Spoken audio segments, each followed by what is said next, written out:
തീർത്ത തൻ്റെ നെഞ്ചോട് ചേർന്ന് നിൽക്കുന്നവളെ അണച്ചു പിടിച്ചുകൊണ്ട് മാധവ് മെല്ലെ വിളിച്ചു. അവൻ്റെ നെഞ്ചോരം ചേർന്ന് നിന്നുകൊണ്ട് അവൾ വിളി കേട്ടു. എന്തിനാടോ? ബാക്കി പറയാനാവാതെ അവൻ്റെ ശബ്ദമിടറി. കണ്ണുകൾ നിറഞ്ഞു. ഒന്നും പറയാതെ കണ്ണ് നിറച്ച് നിൽക്കുകയാണ് അവൾ. മാധവ് അവളുടെ വീർത്തുന്തിയ വയറിൽ വാത്സല്യത്തോടെ തഴുകി. അച്ഛൻ്റെ സ്പർശമറിഞ്ഞതും കുഞ്ഞൊന്നിളകി. തീർത്ത വേദനയോടെ ഒന്ന് പുഞ്ചിരിച്ചു. മാധവ് മെല്ലെ കുനിഞ്ഞ് അവളുടെ വയറിൽ ചുണ്ടു ചേർത്തു. ഏട്ടാ, ഒന്നുകൂടെ കെട്ടിപ്പിടിക്കൂ. ഇനി ഇതിന് ആയില്ലെങ്കിലോ? അവൻ്റെ മുടിയിഴകളിലൂടെ വിരലോടിച്ചുകൊണ്ട് അവൾ പറഞ്ഞു. ഇല്ല, ഒന്നിനും ഞാൻ നിന്നെ വിട്ടുകൊടുക്കില്ല തീർത്ത. നീയില്ലാതെ എനിക്കാവില്ല. എനിക്കും നമ്മുടെ കുഞ്ഞിനും നിന്നെ വേണം.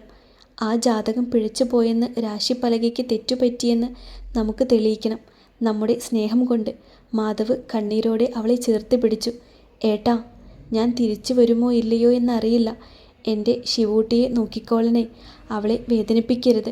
അവൾക്കിനി നിങ്ങൾ മാത്രമേ ഉള്ളൂ. നിറഞ്ഞ കണ്ണുകൾ ഒന്ന് തുടയ്ക്കാതെ, അവനോട് യാത്ര പോലും പറയാതെ അവൾ തൻ്റെ വിധിയിലേക്ക് നടന്നു. ഒന്ന് കരയാൻ പോലും ആകാതെ മാധവ് തരിച്ചു നിന്നു.